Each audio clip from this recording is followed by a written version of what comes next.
What is up, Bill? We are back with another off-season trade video, this time discussing Miles Bridges going to the Phoenix Suns. The whole transaction is Miles Bridges, a 2029 first-round pick and a 2027 second to Phoenix in exchange for Grayson Allen, Royce O'Neale, and an unprotected 2033 first. Now, that is a doozy, and at first, I was kind of miffed from Charlotte's perspective when they finalized this trade. I'm like, man, I know a lot of teams wanted Miles Bridges, but did they really have to attach a first to him? Was that really where his value was at? And then I realized, after being patient and waiting for a while, that it turns out that 2029 first was from the Mark Williams deal, where it's pretty much less favorable of Cleveland, Utah, Minnesota, kind of a complex swap, but ultimately might not result in much. Now, before I dive into what this means for Phoenix and what they're getting from Miles Bridges, I have to say I think Charlotte is the winner of this trade. I wouldn't say this completely redeems what they did previously with the LaMelo Ball transaction, but it's definitely signaling a start of a new era. Like, we all knew that Miles was next, so I guess if the new front office was looking to move on and start something fresh and new, then yeah, at this point now would be the best time to, I guess, sell high off of their value. And to me, the main headliner in this return for Charlotte is that unprotected 2033 first. Again, it's another 2033 first round pick. Some funny comment I found on Reddit pretty much stated, what does Charlotte know about the 2033 draft? I thought that was pretty funny, but yeah, it's completely unprotected. I was kind of surprised that Phoenix was willing to give that pick away with no protections. While I would not assume that Phoenix is going to be a bottom tier team at that moment, you never know what's going to happen in the NBA. It's one of the most unpredictable sports. Things can happen a lot even within like half a year span. So there's also a high probability where they might just be kind of in the middle of the pack or just out of the play-in spot, where those placements get a lot more juicy under these new draft lottery rules. So to me, that is the main thing that pretty much propels Charlotte as the winner of this transaction in my eyes, especially when we look at Phoenix not having much control of their future at all. Like, I'm not sure how many first round picks they exactly own, but it's definitely not a lot, especially now after they got rid of 2033. So, but yeah, they are also getting two great role players in Grayson Allen and Royce O'Neale. Now there is a chance they might reroute those two in exchange for some other assets, but as of right now, I still think these two players are a perfect fit within Coach Lee's system,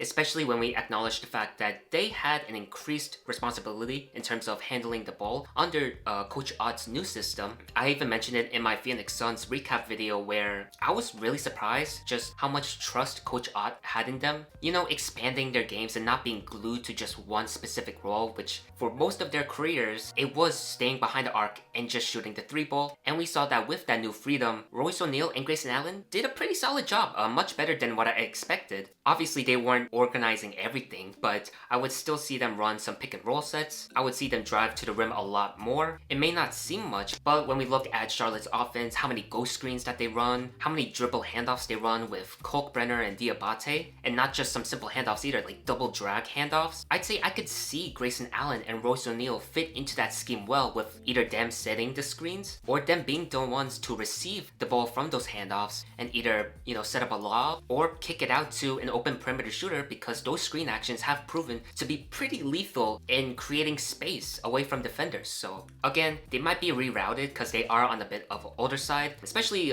Grayson Allen. I'm not saying he's injury prone right now, but he definitely was one of those few unfortunate members that was stricken by the injury curse in Phoenix. I think that was one of the things that kind of stifled Phoenix from really getting over 50 wins, besides the Western Conference being tough, of course. But so he is kind of less durable than Miles Bridges. But again, this Hornets team does have a lot of depth in the wings and shooting guard positions, so I don't think he's going to be tasked with so many objectives once he gets there. So I think it might be a little bit better not going too extreme with his minutes played. So maybe if those type of things happen, Grayson Allen could play above 70 games played once again. But I guess what I'm trying to say is they might be rerouted, but as of right now, I'd say that Charlotte should keep them unless there's some perfect offer on the table that they get from someone else. I think some of the Charlotte fans will be surprised just how, I guess, seamless it might be for Grayson Allen and Royce O'Neale to perform those double drag handoffs with Kalkbrenner and Diabate. And I guess we have to thank Coach Ott for that, for allowing more ball handling freedom. I'm not sure if this goes within A territory for Charlotte.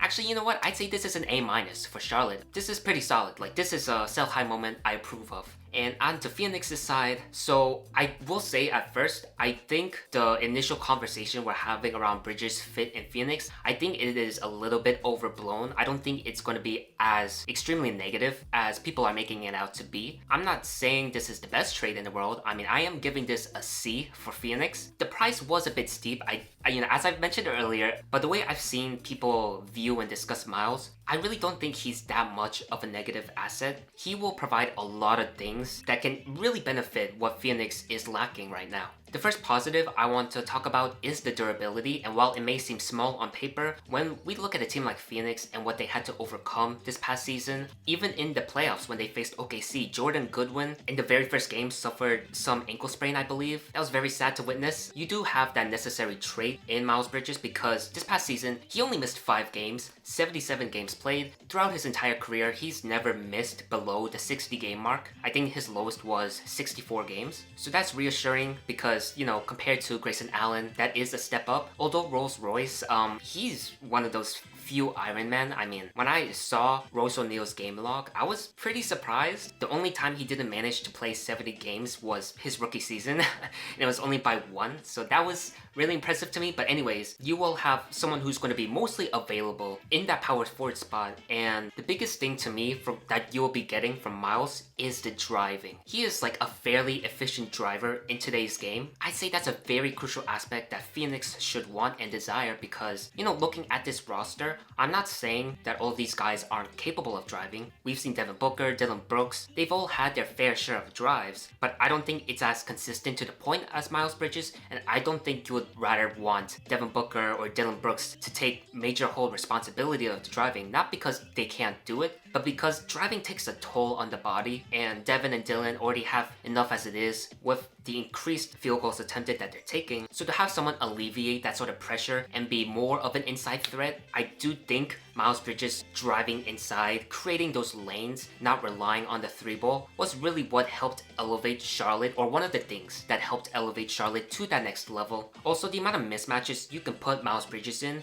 it's going to be pretty staggering, and in a good way. Now, I'm not saying he is completely automatic every time he has a smaller guy in him, but there is a higher chance of a mouse in a house attempt being made. It doesn't have to be brute force and physical layups, although he is totally capable of doing that. It's also hook shots, floaters of finesse, but mostly the hook shots. And compared to years past, he doesn't really rush shots whenever he has that mismatch and is backing down. Most of the time, not all the time, but most of the time, he stays pretty composed. And also very important to take note of, he is not afraid to attack the mismatch. He's not going to be passive. And also his playmaking out of those mismatches, it has significantly improved. Like, do not mistake Bridges for a tunnel vision type of guy. Like, throughout this season, or throughout this past season, just go to any random Hornets game, look at some of his assists, some of them will come out of the post, and he will make the right reads. To me, that is another thing that I feel like Coach Ogg can look into and almost like unlock something. I'm not saying that is the answer that can elevate the Suns team to the next level, but it could definitely make things a lot more easier. Just knowing you have an inside threat and knowing defenses are worried about that inside threat, like there's just so many things Coach Ogg can work with. I believe Coach Ogg is enough of an offensive, not guru per se, but he does good enough of a job to create some efficient offense that I feel like there's some connection and potential that could be manifested if he keeps looking at the Miles Bridges tape. And no, I'm not just saying that because they're both from Michigan State.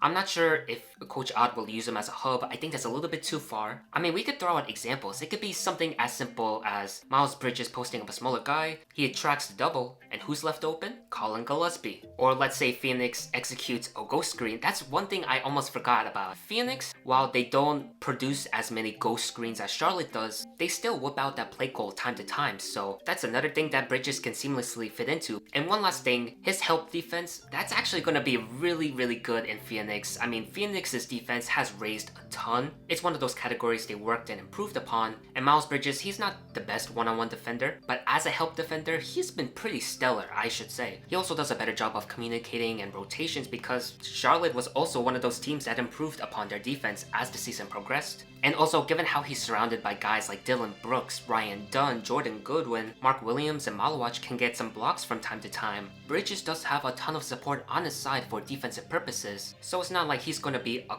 complete and total liability. So yes, is this the best trade for Phoenix?